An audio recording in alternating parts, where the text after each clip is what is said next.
Hello, hello, hello. Welcome back to my channel. If you are new here, my name is Jazzy Nicole, and right here on YouTube, I do faith-based content. Today is literally no different. We are looking at Jeremiah chapter 24. Make no mistake, it is short, but there's definitely something we can learn from Jeremiah 24, so tap in. If you are new here, baby, welcome. Do not be shy. Let me know in the comment section that you are new here because I do want to personally welcome you to the page. Now, if you have been looking for a Bible study bestie, let me let you know you've landed on the right page, baby. Hit that subscribe button. This is where we get into the Word of God together. There's literally nothing better than getting into His Word. Amen. Amen. If you have been around for a while, good evening, good morning, good afternoon. Y'all, it is a pleasure to have you here yet again. Hi, cousin. Let's get into Jeremiah chapter 24.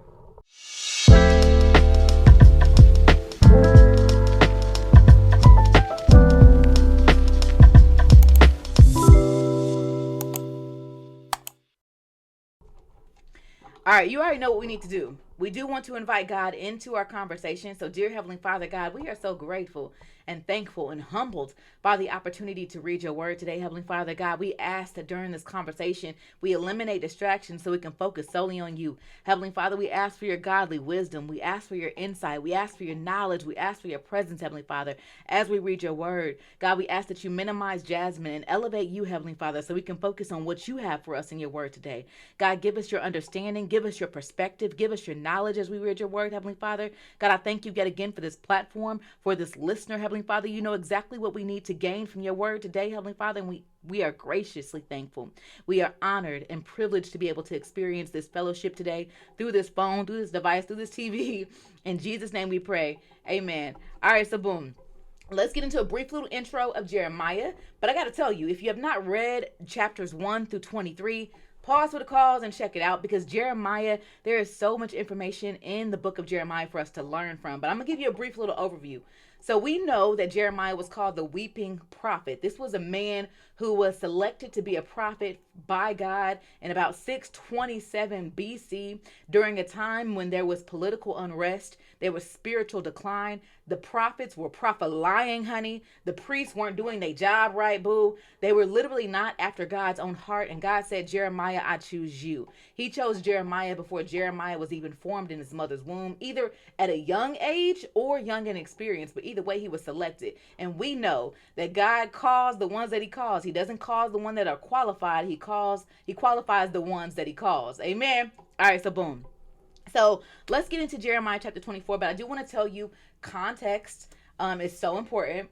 So we talked about the last 5 kings of Judah in Jeremiah chapter 22, and there were prophecies given on 3 out of those 5 kings and what would occur. So in Jeremiah 24, this is roughly around 597 BC.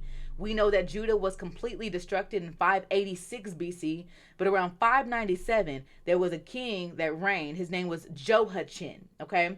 This king was prophesied about in Jeremiah 22, and that prophecy is coming true right here in 24. We also see the 5th king being discussed in 24, and that is King Zedekiah. He is the 5th and final king of Judah that is discussed in chapter 24. So all this is important. All this is happening. But let's get into it because it's a lot of information that we can discuss, even though it's just 10 verses.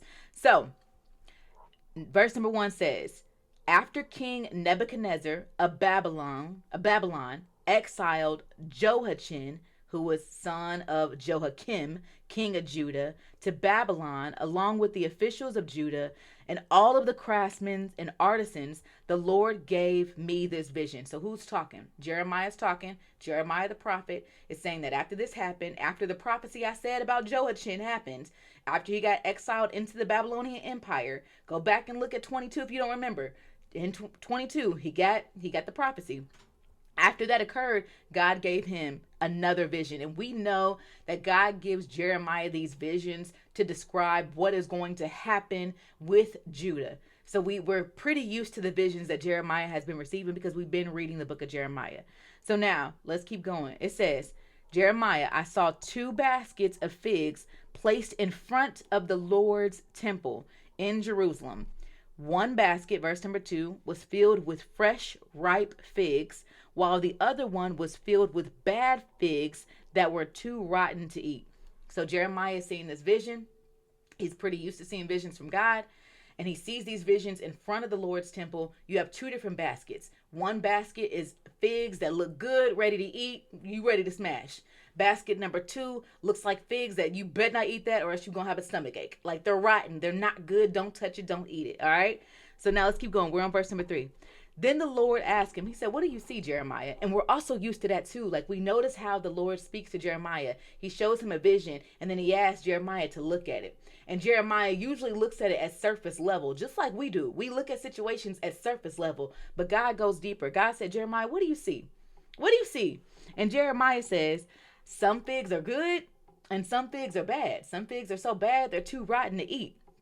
Jeremiah is looking at surface level, but we know that with God, things are spiritual. It goes deeper than that. So in verse number 4, we go a little deeper.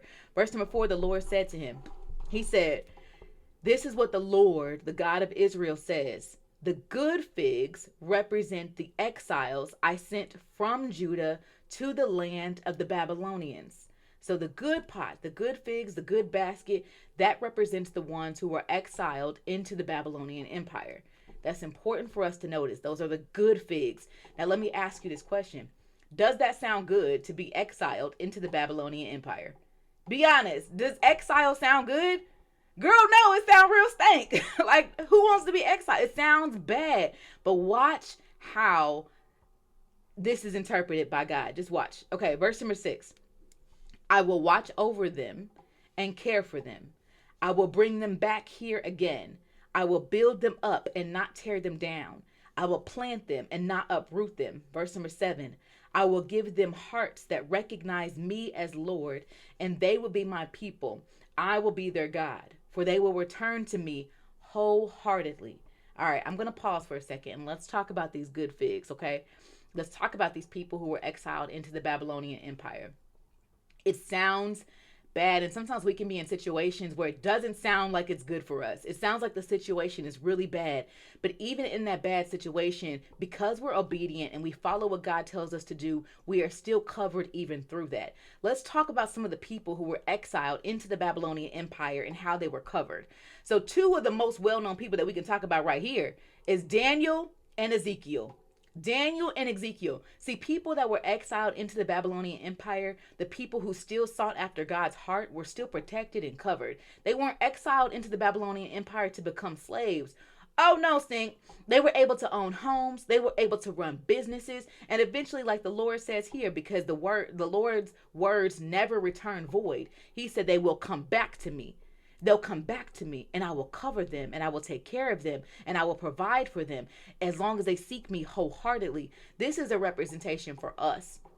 And this is important for us because sometimes we can be in situations, like I said, that may look bad, right? You lost the job. You lost the relationship. You know, you lost the comfortability, but you are still being obedient to God because he said it's time to let it go. And it may seem scary in that situation, but if you are walking with God and you are seeking him wholeheartedly and you are listening to his every instruction, even in moments where it feels like you're in exile, even in moments where God separates you from people that you call friends, even in moments where you feel like you're in your lonely season, if you're walking with your heavenly Father, if you are seeking him wholeheartedly, you are still protected and you are still covered. The Bible says the Lord would not leave us nor forsake us. That means his children. He will never leave us nor forsake us. Does that mean that we're always going to be walking on clouds and rainbows? No, we're going to have some tough times, but the Bible also talks about how we need to have a heart that is seeking after him. The Bible also talks about that in times when we are going through trouble, that we should look to him. We should be thankful. We should worship, because a lot of times going through those troubles develops us for our next season. Going through those troubles gives us endurance. Going through those troubles gives us perseverance. See, and I'm going to pause for a second. I'm going to keep telling you about this because I think it's so important. I think the number one complaint that we hear a lot of times in our adulthood is like, I hate my job. I don't want to be here no more. They irritated my spirit. God, and change your perspective. Lord, what am I supposed to learn in here? Right now I'm in this season where I'm working this job that I don't like, but you still have me here for a reason. God, why am I here? What do you have for me to learn here? Steward the situation that you are in right now and ask God how you should navigate that situation. Because just because you're in that situation now doesn't mean that's going to be your permanent home. Just like these people right here, they were exiled to the Babylonian Empire for a little while, but that was not their permanent home. God had plans for them, but they had to steward where they were in that season, right? So important for us. Is God calling you to steward your season, right? And really pray about those things and really ask God about those things and ask him what season that you are in and ask him for strength through him and ask him for understanding through him, right? A lot of our situations are just temporary, just like theirs, just like the good fig basket. He still has you covered. He still loves you. All right, so boom, let's keep going because now we gotta talk about the bad fig basket. We gotta talk about why they're the bad fig basket. Let's talk about it. So in verse number 8, we go deeper. We go into the bad fig basket. The Lord said, these people represent two kinds of people. They represent King Zedekiah. So King Zedekiah reigned in 597 BC to 586 BC. He was the last king of Judah. Now, it represents him. It represents the people of Jerusalem who decided to stay under King Zedekiah. King Zedekiah was not a good man, Savannah. And remember, we talked about this in previous chapters, how the people thought if they stayed in Jerusalem, they would be safe because Jerusalem had these really tall walls. If they stayed there and they hid, they would be covered. But God already told them, you're not going to be safe there. You're not going to be safe. You're not going to be safe. So it represents them. It also represents the people who decided to flee to Egypt. It represents them because they were being disobedient. They thought that they could be comfortable in running away from what God was calling them to do. They thought they could run away from the punishment they were going to get. It represents them. They are the bad fig. It says here, I will treat them like bad figs. It says they're going to be too rotten to eat, right? Verse number 9, I will make them an object of horror and a symbol of evil to every nation on earth. Goodness gracious. They will be disgraced and mocked, taunted, and cursed wherever I scatter them. And I will send, or I can't really say it on here, famine and disease until they have vanished from the land of Israel, which I gave them and their ancestors. Let's pause for a second. That is the end of the chapter, but let's talk about that because that's something that we don't want to skip over. So why were they considered the bad figs if they were literally just trying to protect themselves? They were trying to stay in Jerusalem because they felt safe behind walls. They were trying to flee to Egypt because they felt safe. They didn't understand what was happening in the Babylonian Empire. They didn't understand any of that. Why were they considered the bad figs? Well, number one, because they were disobedient, right? They didn't follow what God told them to do. They were literally walking in sin. But also, let's talk about their comfortability, right? We can't grow in comfort. And even for us, as we walk on our walks with God and he tells us to step out of our comfort zone and to do things out of faith and to do things that he's calling us to do, sometimes we too get stuck in our comfort zone. We get stuck in relationships because we're comfortable.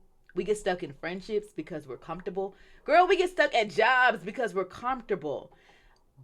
But God doesn't grow us in comfortability, does he? Sometimes he calls us to step out on faith, and we're being disobedient when we don't do that. And so we can apply that to our lives too. Are you in a season where you are comfortable and you're being disobedient? Or are you a season where you're walking in faith and you're relying on him? And that's really a good question for us to really pray about because it's easy to fall there. When you've been in a situation for so long, it feels good, it feels comfortable, it feels safe. But God is calling you to step out and do something different. And if we don't do that, we are being disobedient. And that's what I took from Jeremiah 24. But I'm so interested, as always, in reading y'all comments and what you got from Jeremiah 24, what the word of God said to you. It is so important to read the word for yourself because this is how our Heavenly Father speaks to us. When we read the word for ourselves, we get an understanding, we get discernment, we get godly wisdom, we get knowledge. What is God saying to you through his word today? I am so interested to read it. Now, you already know, I'm going to check with you tomorrow because tomorrow, Jeremiah 25, and it's a lot longer than 24, so we're going to dive into it. And I'm going to see you tomorrow. I hope you guys have an amazing day. Love you. Bye.